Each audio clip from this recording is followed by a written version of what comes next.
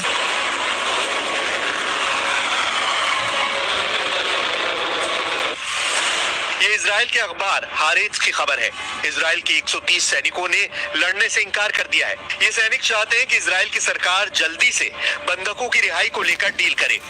Benjamin Netanyahu एक बार नहीं कई बार कह चुके हैं कि वो एक साथ 7 फ्रंट पर युद्ध लड़ रहे हैं, लेकिन एक ऐसा मोर्चा भी है जो नेतन्याहू के लिए मुश्किल का सबब बन सकता है। इजराइल की मीडिया में ऐसी खबरें छपी हैं जो नेतन्याहू को परेशान ही नहीं काफी परेशान कर सकती हैं।